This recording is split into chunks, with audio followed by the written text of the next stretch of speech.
Hola, ¿cómo están? Sean ustedes muy bienvenidos a esta nueva edición de Futuro 360. Mi nombre es Cristian Noguchi y los voy a estar acompañando durante esta edición para contarles lo más interesante del mundo de la ciencia, la tecnología, la innovación y medio ambiente, acá como siempre en nuestro programa de Futuro 360. Vamos a partir comentándote que la humanidad ha hecho un hecho sin precedentes. Ha logrado impactar un asteroide y durante inicios de semana la NASA concretó la exitosa misión que hasta ahora solo habíamos visto en películas. Dardo, ese es el nombre de la primera prueba que busca conocer si es posible defendernos del impacto de un asteroide aquí en la Tierra.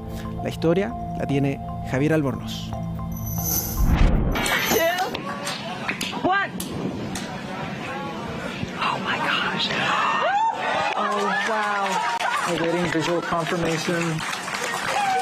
Es la emoción de un momento histórico.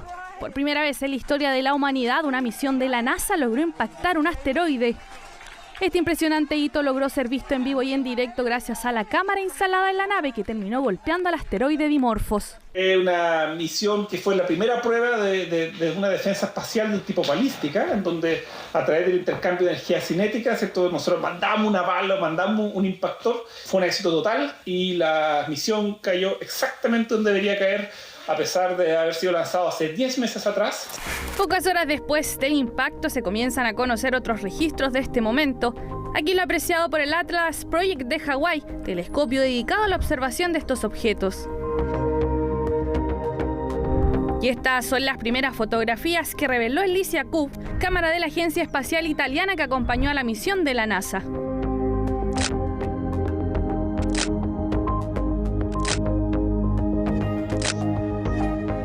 Fue el 24 de noviembre que comenzó esta travesía y tras recorrer más de 11 millones de kilómetros llegó a su objetivo, impactar al asteroide Dimorphos. Y aunque no significaba un peligro para la Tierra, este sistema de doble asteroides tiene las condiciones necesarias para realizar la primera prueba de defensa planetaria de la NASA. Primero por su cercanía, ¿no es cierto? Nos demoramos alrededor de 10 meses en que esta misión llegara. Esto es un asteroide doble que tiene un asteroide más grande que es alrededor de 700 metros y otro más pequeño, y al ser este asteroide más pequeñito, ¿no es cierto?, es más probable, ¿no es cierto?, que podamos hacer una modificación de su órbita. El impacto sobre Dimorphos, de 160 metros de diámetro y tamaño similar al Coliseo romano, se dio por una sencilla razón: probar si el impacto logra modificar su órbita y por consecuencia desviar su trayectoria. Esto a pesar de que la nave es 100 veces más pequeña que él. Es como un laboratorio, que además no representa ningún peligro para la Tierra, porque esto está muy lejos. Y si no funciona, da lo mismo, pero es probar una herramienta que están desarrollando. Yo creo que lo importante es estar preparados en el caso de que suceda. Esto no es ciencia ficción, ¿no es cierto? Lo importante es que tengamos protocolos, ¿no es cierto? Ya tenemos monitoreos de más de 1 millón de objetos, ¿no es cierto? Pero también tenemos que tener protocolos de defensa.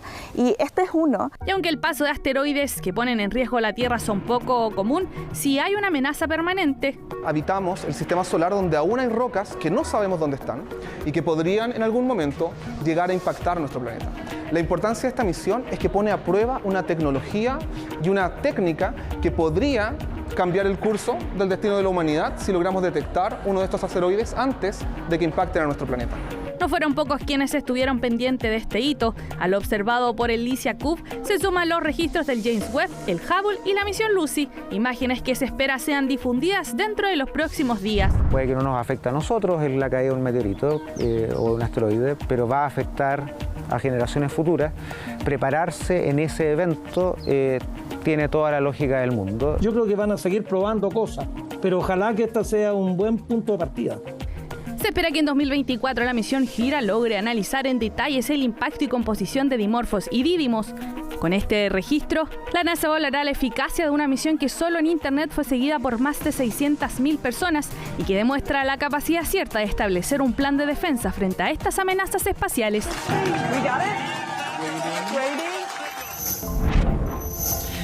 Estamos muy contentos acá en Futuro 360 por lo que ha sido este hito astronómico. En un hecho histórico, la NASA logró cumplir con éxito su misión Dardo, la que tenía por objetivo impactar un asteroide y de esa manera ver si es posible desviar en algo su trayectoria, para conocer cada detalle sobre esta fascinante aventura, estamos junto a Gaspar Galaz, profesor del Instituto de Astrofísica de la Pontificia Universidad Católica de Chile e investigador del Centro de Astrofísica y Tecnología Asociada, el CATA.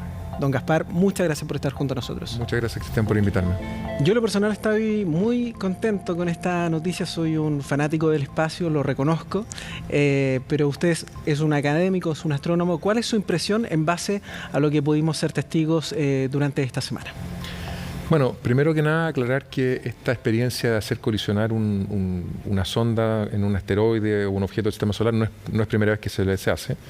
Esta, si no me equivoco, es la segunda o tercera vez que se logra hacer esto. Así que en realidad el hecho de que colisione o no colisione, digamos, ya no era nuevo. Siempre hay riesgo que esto no hubiera fallado, pero ciertamente hoy hay mucha más seguridad de que iba a funcionar. Y bueno, de hecho lo vimos ayer como esto ocurrió. La importancia de esto radica básicamente en que somos capaces, el ser humano, digamos, con los medios tecnológicos actuales, de llevar una sonda que es relativamente pequeña a un objeto que es también relativamente pequeño y hacerlos colisionar a millones de kilómetros de distancia. Y esto se logra por precisión, digamos, en la cohetería, por un lado, pequeños movimientos de corrección de la sonda durante el viaje, y finalmente esta sonda tiene cámaras que pueden ver el objeto y apuntar, tal como uno apunta cuando va en auto y quiere llegar a un cierto lugar y mueve el manubrio. Esto es exactamente lo mismo, digamos. Es telemetría por imágenes. Así que una vez que el objeto ya estaba calzado en la telemetría, en la imagen de la sonda DART, la colisión era prácticamente segura. Sí, usted lo mencionaba, hay experiencias anteriores sobre una misión japonés, por ejemplo, que ha logrado incluso ya analizar algunas muestras de suelo de un asteroide. Es muy fascinante también ese tema. Y también una reciente investigación de la NASA que también busca traer muestras de estos tesoros, podríamos decir, que están orbitando ahí en todo el universo. Ahora bien, la particularidad de DART, bien digo, tenía relación con esta defensa planetaria. ¿Es tan posible aquello, profesor? Siempre es posible. Estos son primeros pasos para una eventual, digamos, no voy a decir oportunidad, sino que eventual esperanza que podríamos tener de desviar un asteroide pequeño, de entre algunos centenas de metros, 100 metros, hasta unos 300, 400 metros. Más grande que eso es más difícil, pero esto sienta las bases para, bueno, vamos a ver en los días que quedan, cuánto se cambió el periodo orbital de Dimorphos, que está orbitando Didymos, para ver si esto en realidad tiene algún sentido o no.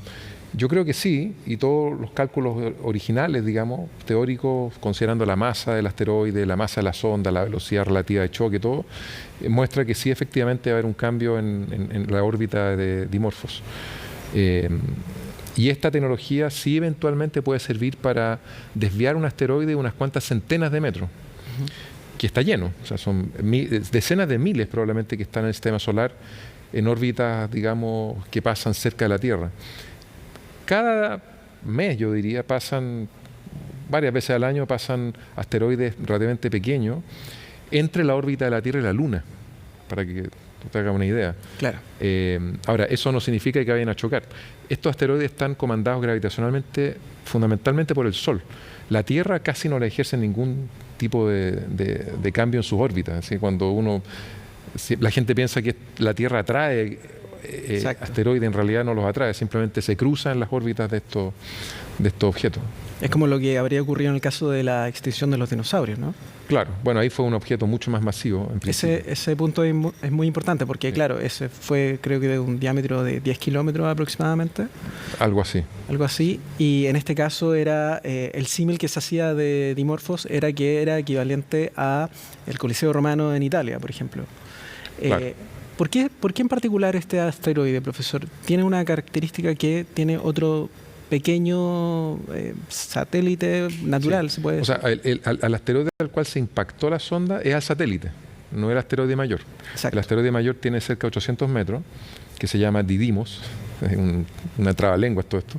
Sí. Y la luna que orbita es Dimorphos, que tiene 160 metros de diámetro, y a ese objeto al cual se impactó con DART. ¿Por qué se eligió esto? Puede haber varias razones. La primera es que Dimorphos orbita en 11 horas el asteroide mayor, y por lo tanto, si tú vas a generar un cambio pequeño en su órbita, es muy fácil medirlo, porque puedes, después de varias veces su periodo orbital, tú puedes ver cuánto cambió el periodo orbital. Entonces, ese cambio en el periodo, que en este caso va a ser un periodo orbital más corto, después de la colisión, los cálculos muestran que va a ser más corto en aproximadamente 70 segundos menos, o sea, más corto. Y entonces, primero que nada, tiene este reloj, como que la órbita, cada vez que el asteroide chico pasa en torno al grande, es un reloj, es como un tic-tac. Entonces puedes medir muy bien ese cambio. Y segundo, que es lo más importante, no sé si se ha dicho mucho, pero es un factor fundamental, es que este sistema del asteroide Dimorphos con Didymos es un sistema eclipsante, es decir, desde la Tierra se ve el eclipse que generan entre ellos dos.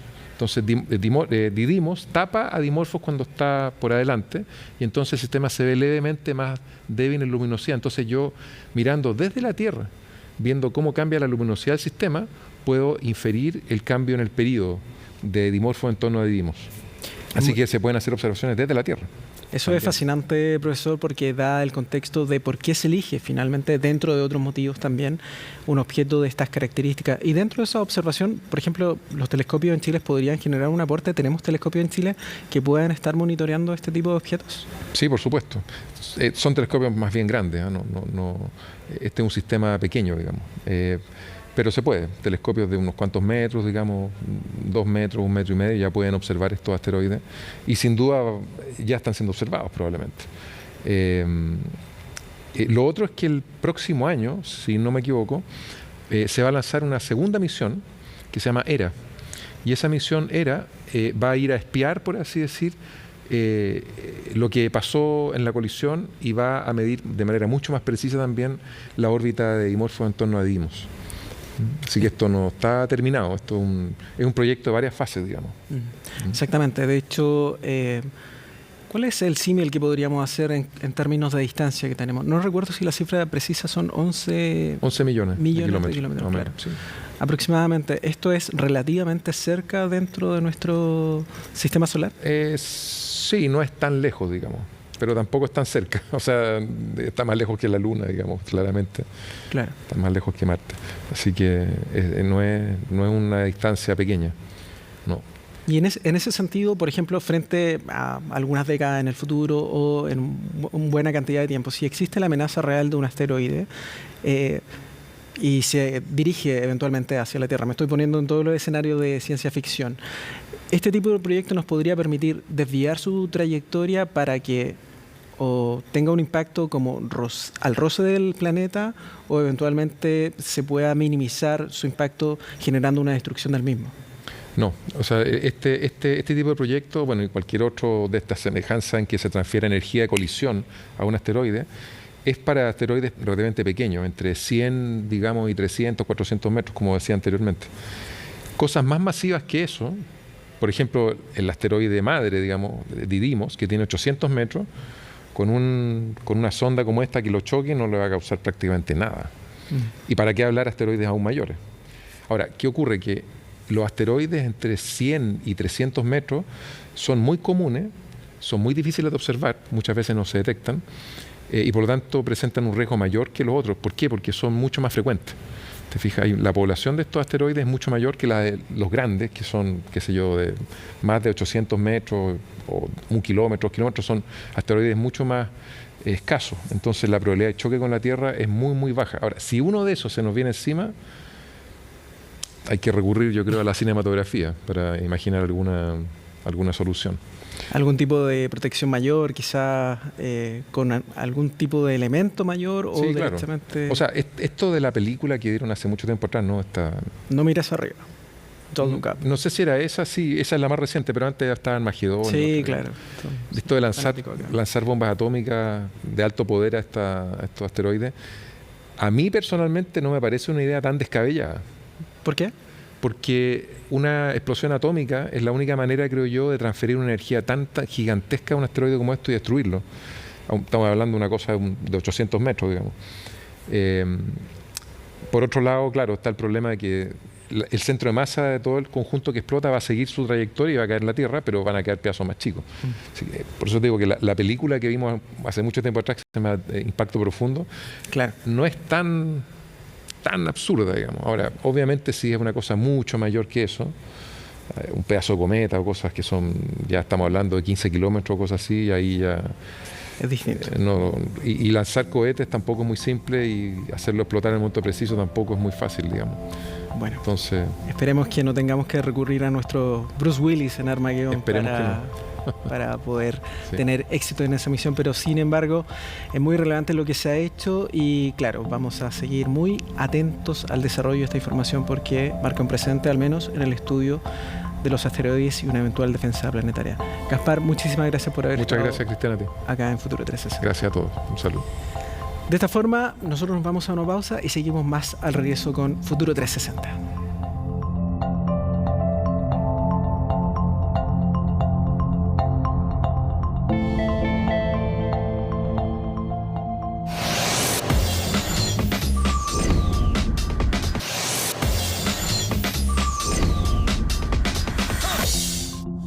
Y estamos de vuelta con mucho más de acá en Futuro 360 y llega ese momento de revisar los breves noticiosos de lo más interesante del mundo científico y también de la investigación a nivel mundial. Chile dirá presente en la próxima conferencia de las Naciones Unidas sobre el cambio climático, la COP27. Información dada a conocer por la ministra del Medio Ambiente, Maysa Rojas. Nuestro país será el encargado de liderar la discusión sobre pérdidas y daños ocasionados por la crisis climática, además de organizar diálogos relacionados a los discutidos en la pasada edición de este evento, la COP26, que se llevó a cabo allá en Glasgow, Escocia. La cita se llevará a cabo entre el 6 y 18 de noviembre este año en el balneario de Sharm el-Sheikh en Egipto, y también contaría con la presencia de nuestro presidente Gabriel Boric.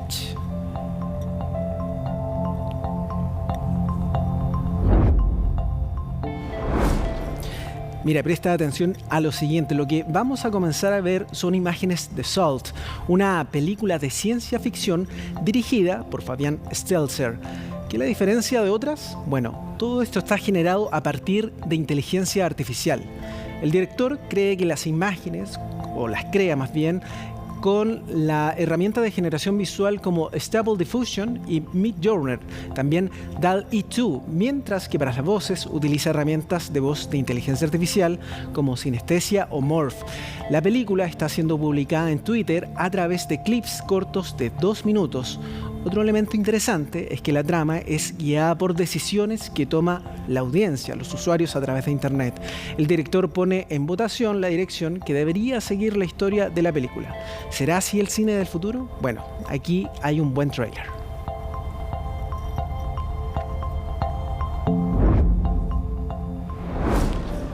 Nos gusta mucho la inteligencia artificial y por eso Optimus será la siguiente gran apuesta de Tesla, la compañía del multimillonario Elon Musk. Se trata de un robot humanoide que, según lo dicho por el propio Musk, será utilizado en un principio para realizar labores de manufactura y en un futuro podría ayudar a hacer tareas del hogar e incluso cuidar a personas mayores. Ese es el prototipo. El robot será revelado oficialmente el próximo 30 de septiembre. Optimus se suma a una larga lista de compañías de vehículos que han intentado desarrollar sus propios robots, tales como Asimo de Honda o las colaboraciones de Hyundai con Boston Dynamics y General Motors con la NASA. Actualmente ninguno de estos prototipos ha sido comercializado, pero demuestra este interés de los multimillonarios en comenzar a generar tecnología que podría convivir con nosotros en el futuro.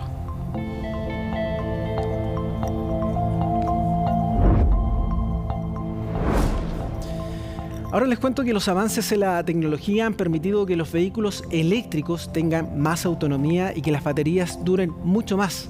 Un mercado que crece en Latinoamérica y en camino hacia los vehículos del futuro. Justamente nuestro programa viajó hasta Sao Paulo, Brasil, donde conocimos todos los avances de la industria automotriz 100% sin emisiones. ¿Cuáles son estos? Natalia Muñoz nos cuenta en el siguiente informe.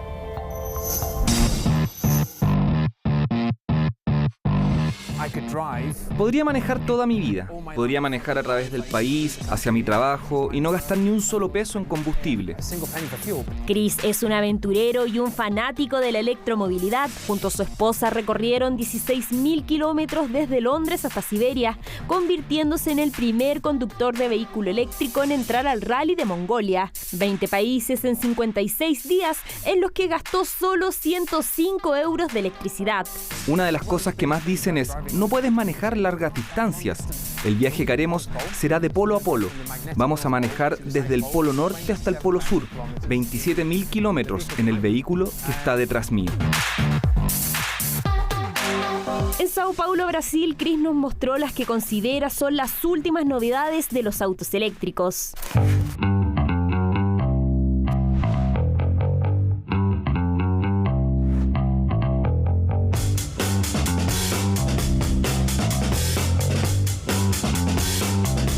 El avance de las tecnologías ha permitido ampliar la capacidad de las baterías de litio. Eso permite que en tan solo 6 horas este vehículo tenga una autonomía de más de 270 kilómetros.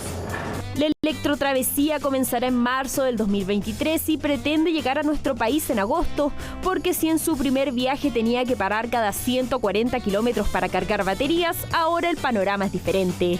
Vamos a mostrar que los vehículos eléctricos pueden servir para viajar dentro del país mientras exista la infraestructura para cargarlos. Es bueno preguntarse qué tan seguido conduces esas distancias realmente. El performance de un motor eléctrico es un performance bastante ágil, entretenido, tiene una aceleración casi instantánea, logra los 100 km por hora en 7,9 segundos.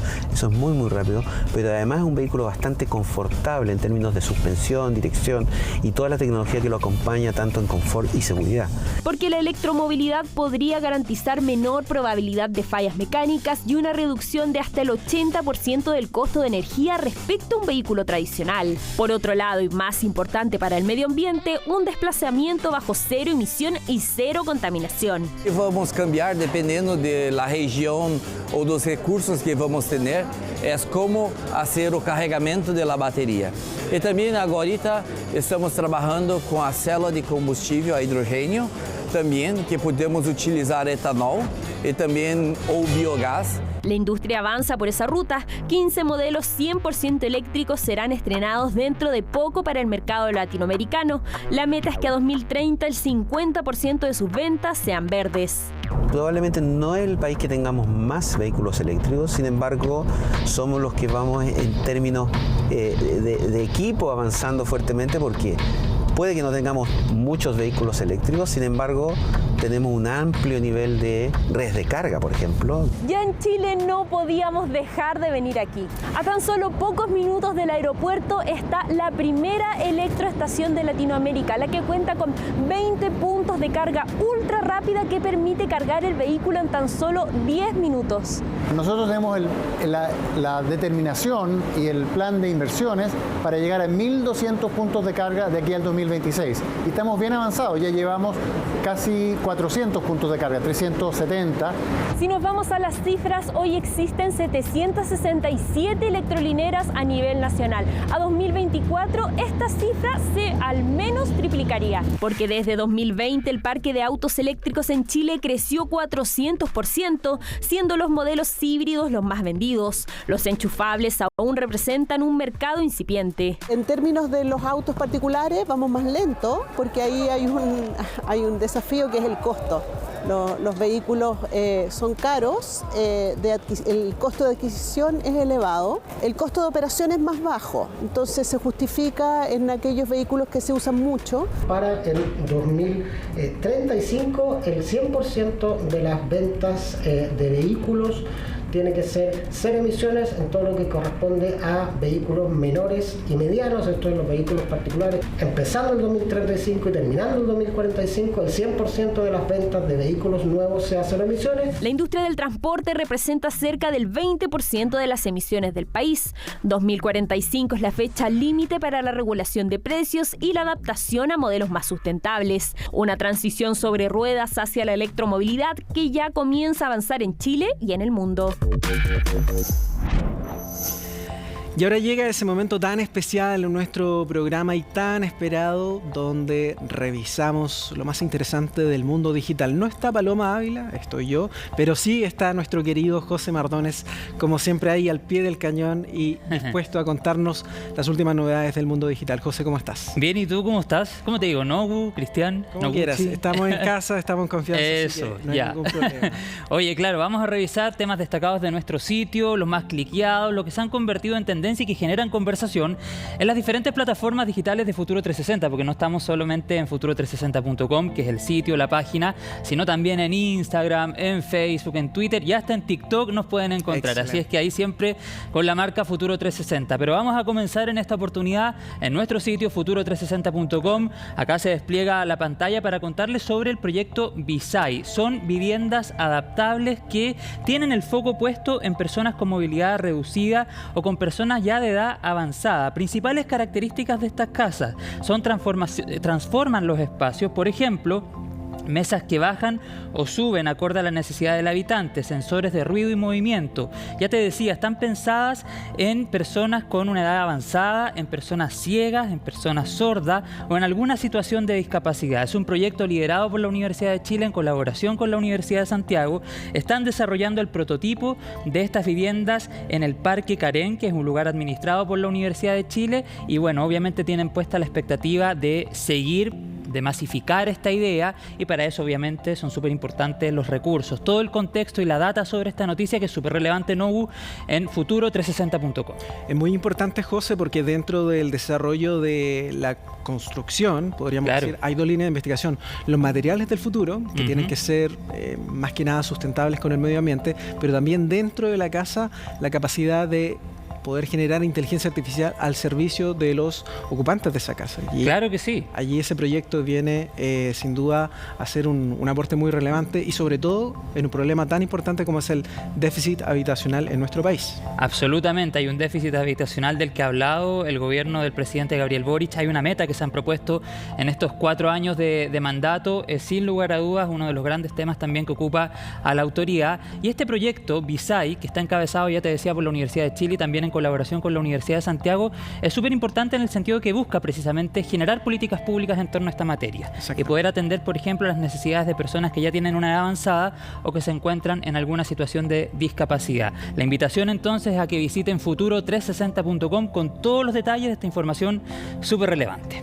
Me parece excelente, José. ¿Qué más nos puedes contar? Vamos a ir ahora a Instagram. Ya te decía al inicio del comentario, estamos en Instagram, nos encuentran como Futuro360.com, sin el punto, Futuro360.com, ahí en Instagram, y le vamos a dar play a este video a ver si ahí nos ayudan desde la dirección. Ahí está. Fíjate que esto sucedió en Virginia, en Estados Unidos, y se trata de una jirafa masái que está en peligro de extinción y dio a luz a su 9ª cría. Es el nombre entonces también que se le ha puesto a esta cría, 9, precisamente haciendo alusión a que es el 9º parto de esta jirafa. En este zoológico no solamente hay animales ahí para que sean visitados por diferentes personas que llegan hasta Virginia, en Estados Unidos, sino también realizan una labor de conservación pensando precisamente en especies en peligro de extinción como esta jirafa masái. Es muy importante dentro del contexto de la crisis climática, pero también me llama la atención, José, esta capacidad que tenemos de observar animalitos dentro de redes sociales. Puede ser mascota, en este caso, este registro que observamos allí. Adivina cuánto nació, o sea, cuánto pesó al nacer. No, échate una cifra. A ver, 30 kilos. Más. No era tan bebé, parece.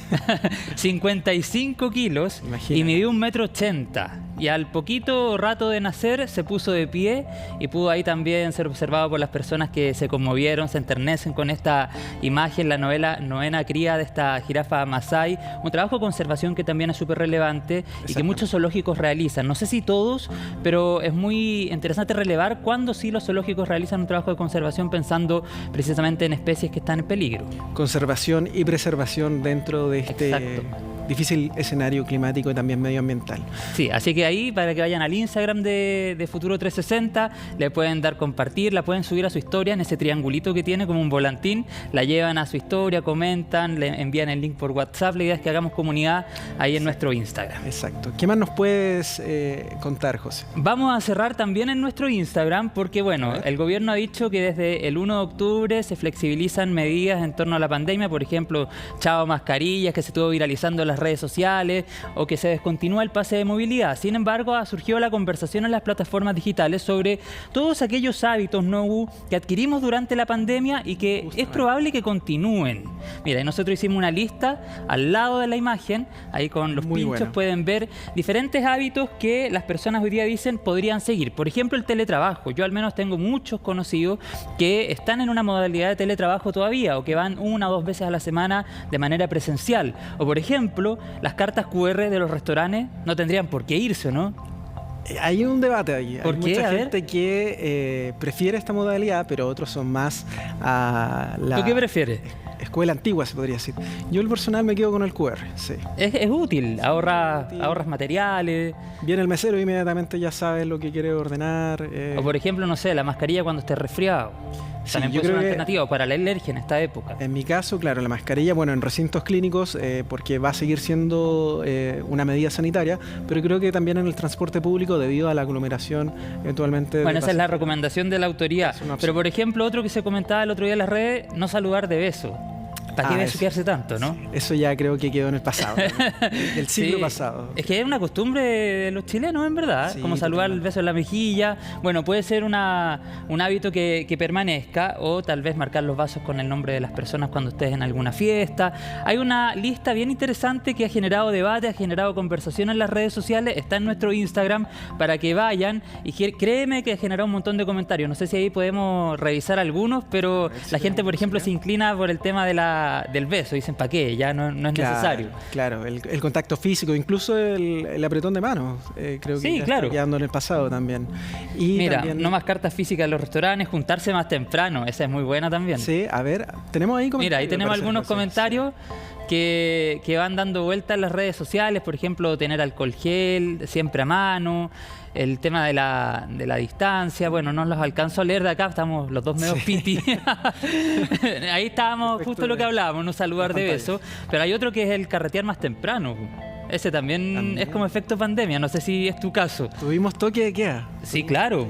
Sí, acuérdate, el toque de queda, entonces la gente se juntaba más temprano. ¿Tú te acuerdas de esa época cuando había más libertad, los restaurantes funcionaban, pero el toque de queda, ponte tú, era a las 10? Entonces ya a las 9 cerraba el restaurante, 8:30 pagando a la casa. Ha pasado mucho tiempo, en verdad. Ha pasado mucho tiempo y mucha agua bajo el puente. Evidentemente la pandemia nos vino a cambiar el estilo de vida, nuestra forma de relacionarnos también. Así que vamos a ver cómo va a ir evolucionando este tema en base a este levantamiento. ¿Qué queda de la pandemia para siempre, o al menos para algún tiempo? Ojalá que sean las cosas positivas, porque de pandemia me tiene hasta acá. Esperemos que sea así, pues, José. Muchísimas gracias por este comentario, y también la invitación, como siempre, a revisar nuestras redes. Eso, futuro360.com, el sitio madre donde está todo el contexto, la nota. Denle clic, compartan y hagamos comunidad en las redes sociales. Muchísimas gracias, José, por eso. Nosotros vamos a continuar con Futuro 360 al regreso de esta pequeña pausa comercial.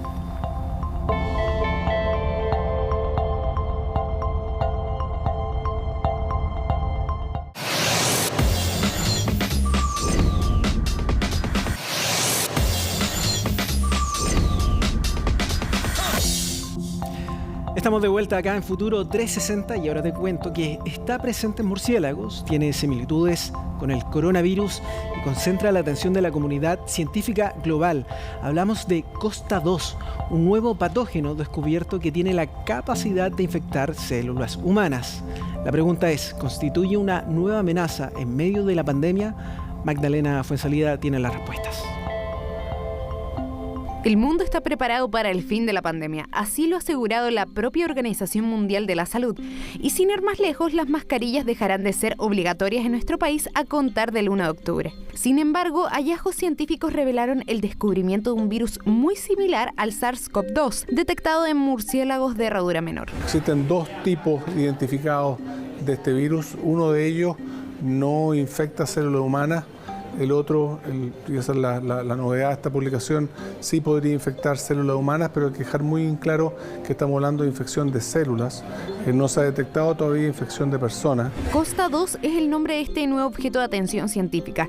Es estudiado por un equipo de científicos de la Universidad Estatal de Washington, el que mediante experimentos comprobó su capacidad de ingreso a células humanas, gracias a una característica fundamental. Podría infectar células humanas, justamente a través del receptor, el mismo receptor que ocupa el coronavirus, pero no es igual al coronavirus, es muy distinto.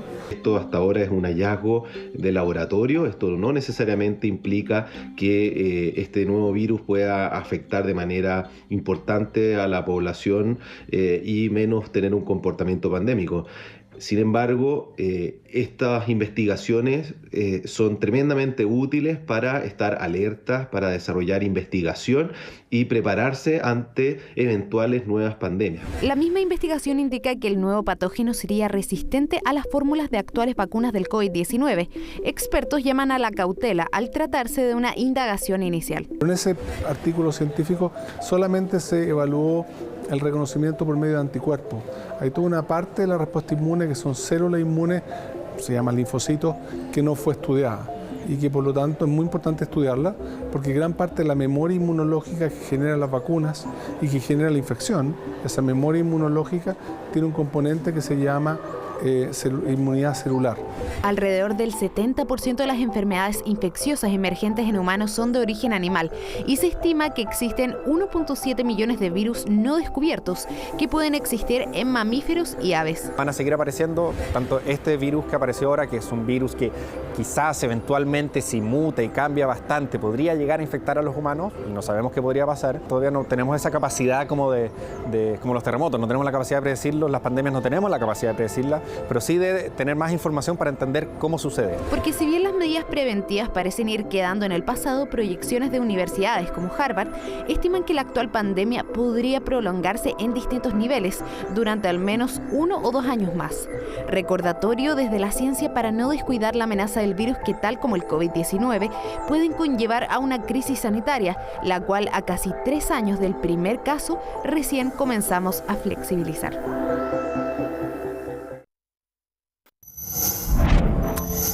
Estamos a muy poco que se cumplan 3 años de la primera detección oficial del COVID-19 en el mundo. Una pandemia severa que ha cambiado el paradigma de nuestra comprensión del entorno natural y también de los virus.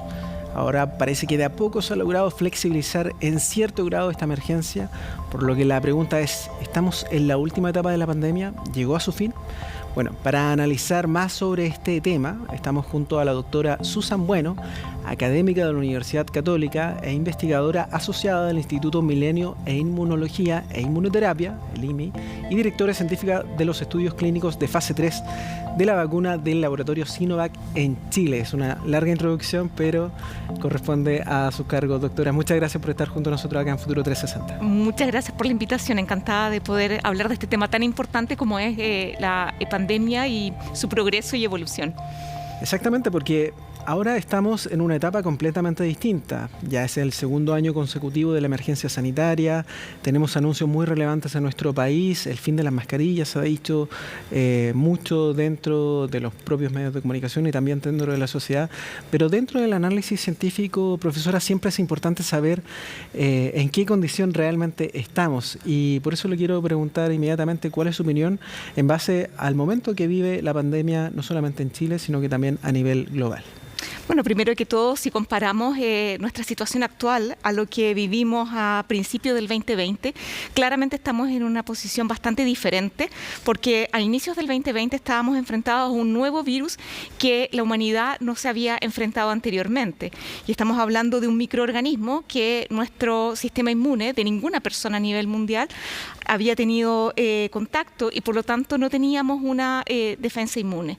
Claramente la aparición de este microorganismo significó un gran problema porque esta ausencia de inmunidad y reconocimiento previo facilitó que este microorganismo, por supuesto, se diseminara al nivel de diseminación que se hizo, y justamente la generación de vacunas en un tiempo récord, en menos de un año ya teníamos varias vacunas disponibles para combatir este microorganismo, facilitó la generación de inmunidad en la población junto con la exposición natural, lo que logró que en un tiempo bastante reducido, si hubiésemos comparado la situación sin vacuna, tener una inmunidad suficiente para que este microorganismo conviva con el ser humano, pero no cause los estragos que causó en el inicio de la pandemia, que fueron todo prácticamente el año 2020, en donde se perdió la mayor cantidad de vidas y una cantidad de personas afectadas muy gravemente por este microorganismo. Por lo tanto, hoy en día estamos en una situación mucho más favorable, pero por supuesto tenemos que ir progresando lentamente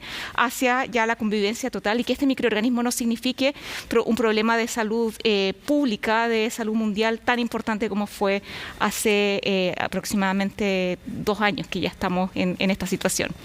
Surgen muchas aristas, doctora, en base a esta convivencia que vamos a tener que realizar con el COVID-19.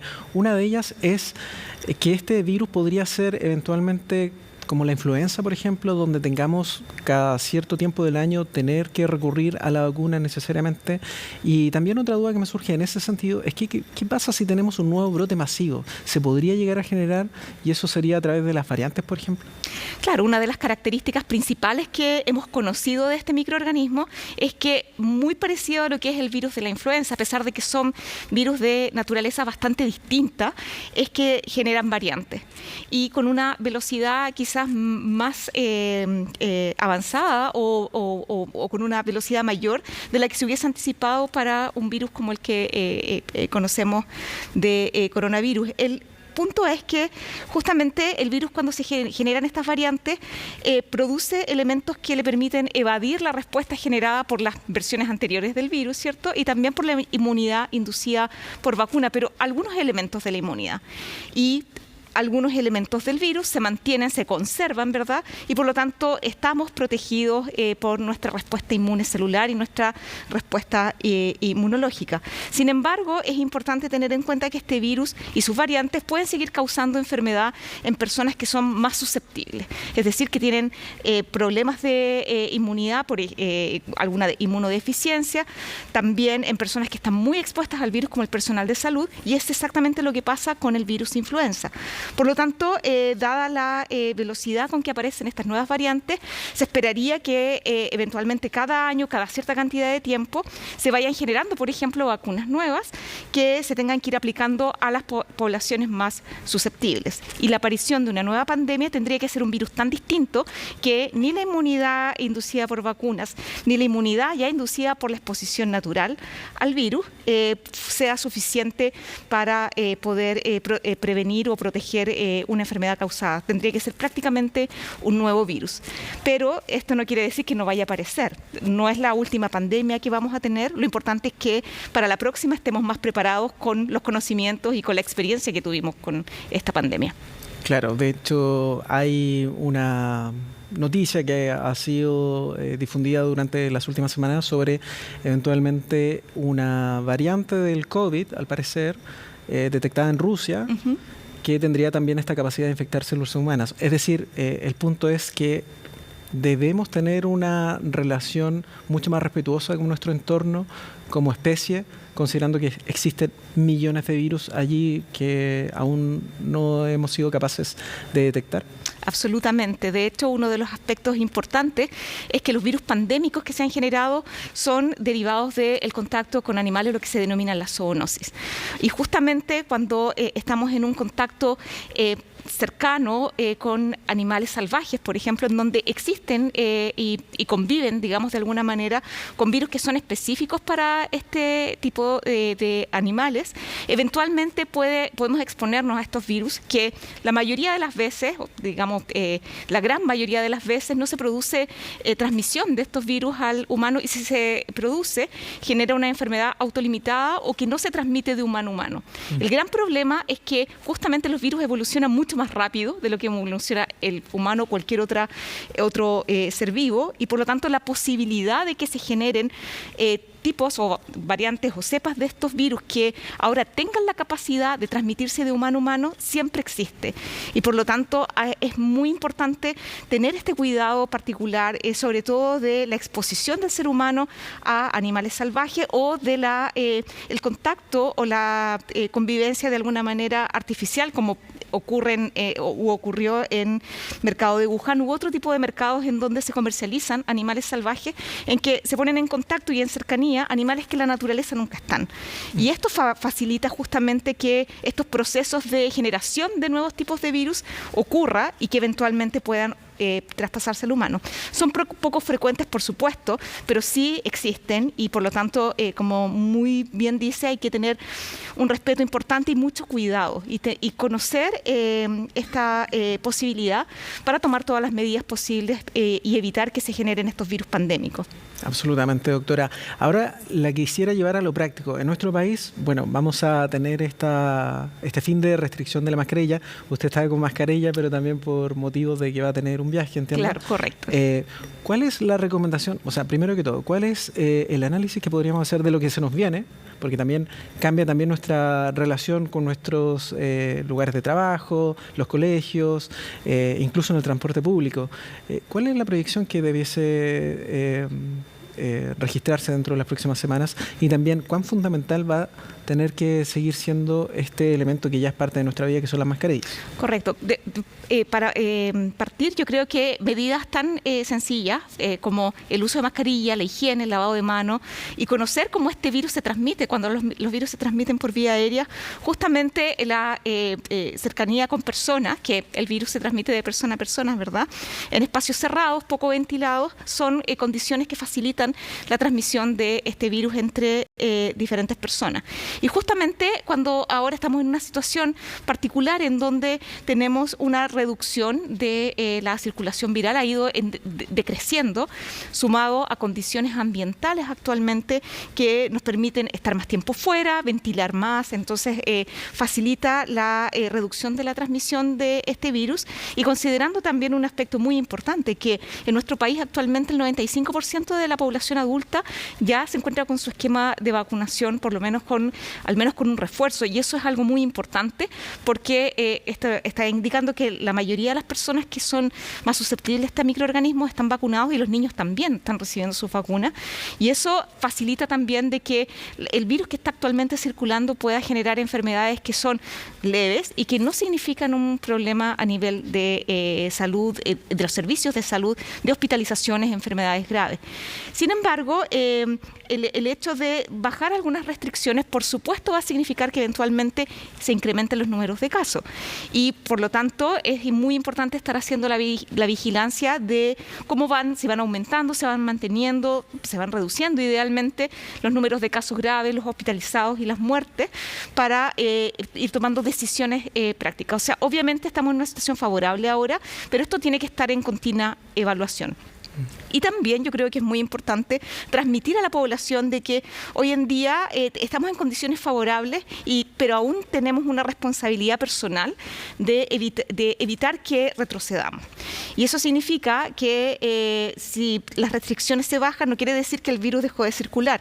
Sigue circulando, me puedo seguir enfermando y por lo tanto tomar todas las medidas para evitar la transmisión, mantener la higiene. En el caso de que yo estoy en contacto con una persona que puede ser susceptible, el uso de mascarillas, o me siento mal, me siento enfermo, o de hecho me diagnosticaron con COVID, quedarme en casa y evitar tomar o exponer a personas que son más susceptibles a este microorganismo. Pero eso es algo muy dinámico. Estamos en una posición que se está produciendo un punto de inflexión y en el cual hay que ser muy cuidadosos, muy observadores de cómo van moviéndose los números, mantener la trazabilidad en un porcentaje de la población para ir viendo la evolución de la pandemia. Pero estamos muy esperanzados de que esto cada vez vaya reduciéndose más y más y sea un virus más, este coronavirus, que es el que nos acompaña en los inviernos y que nos tenemos que vacunar una vez al año. Absolutamente, doctora. Nos ha costado tanto llegar hasta este momento, así que no debíamos desaprovechar esta oportunidad de poder flexibilizar en cierta medida esta emergencia. Doctora, muchísimas gracias por estar junto a nosotros. Se nos acaba el tiempo, pero siempre un gusto conversar con usted. Muchas gracias por la invitación. De esta forma nosotros estamos finalizando nuestra edición de Futuro 360. Ahí está nuestro portal para que puedan seguir informándose junto a nosotros, y el llamado es a seguir cuidándonos porque esta emergencia sanitaria, la pandemia, no ha terminado. Nos vamos a encontrar en una próxima oportunidad. Que estén muy bien.